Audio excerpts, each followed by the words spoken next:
오늘 고린도전서 9장의 말씀을 마주합니다.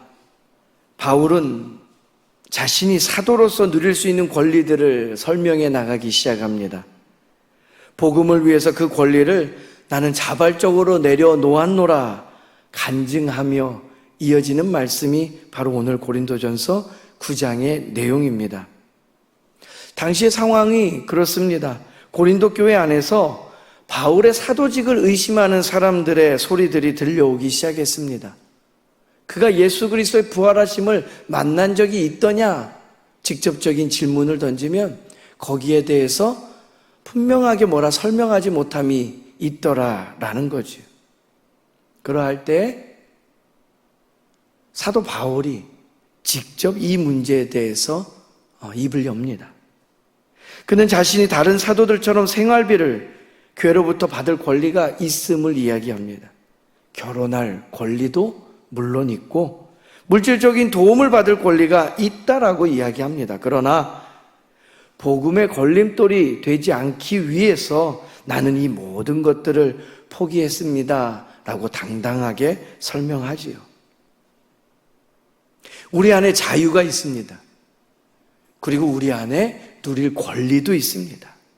그런데 그보다 더 큰 가치가 사도 바울 안에 있더라. 나는 그 기준을 가지고 살아갑니다 라고 고린도 교회에 설명을 하고 있습니다.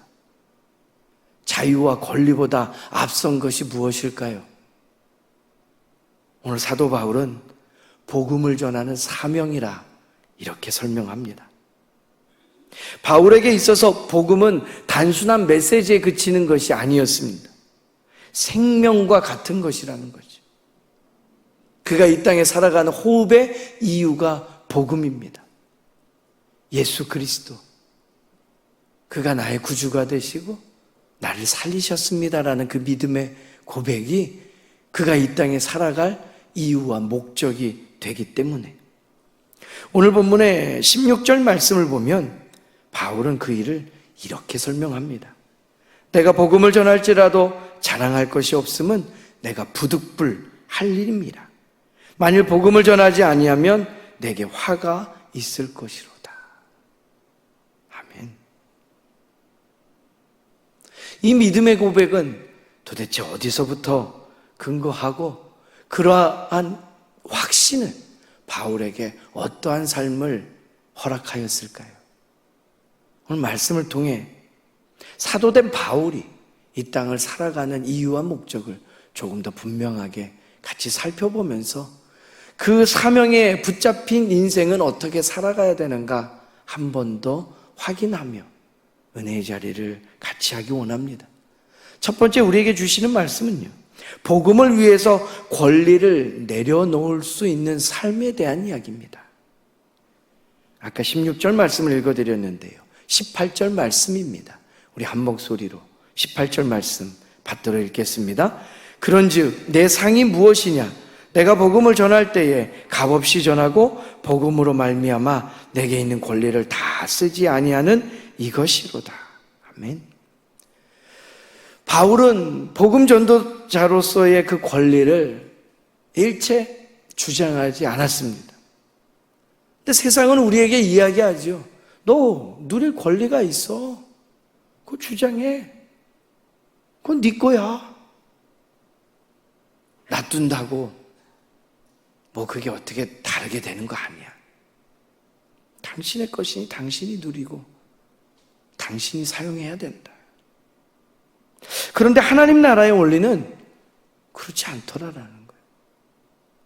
하나님의 나라에 소속된 하나님의 사람으로서 사명받은 자로 살아갈 때에 바울은 우리에게 이렇게 이야기합니다. 권리마저도 내려놓아야 할 때가 있다라는 거예요.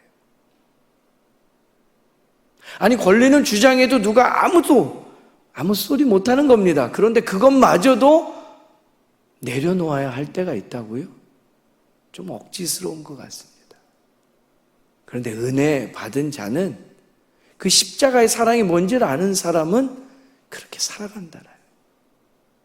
모든 것을 창조하시고 모든 것을 다스리시는 하나님의 아들과 딸이 됐다면 그 부유함과 풍성함 때문에라도 주장하지 아니해도 넉넉한 삶이 이어지더라라는 거예요.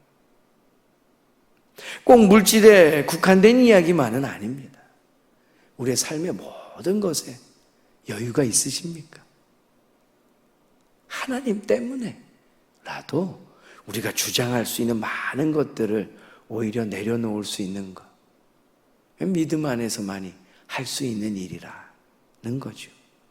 창세기 13장에 보면요, 아브라함이요, 조카 롯과 함께 동행하는 걸음에서 하나님께서 그들을 차고 넘치게 채워주심을 경험합니다. 함께 거닐기에는 양들이 먹을 목초지가 없어요. 아브라함이 조카 롯에게 무엇을 이야기합니까? 먼저 선택하라고. 내가 집안 어른이다 주장할 만합니다. 그리고 내가 너 이끌었기에 이만큼 온 거야 설명한다면 납득할 수밖에 없을 겁니다. 그런데 그 선택권을 양보했을 때 하나님께서는요, 더 크고 넓은 보땡 땅을 그의 약속으로 주셨습니다. 빌립보서 2장에 예수님의 종의 형체를 가짐에 대한 그 그리스도 영광송이라고 말하는 그 구절이 있습니다.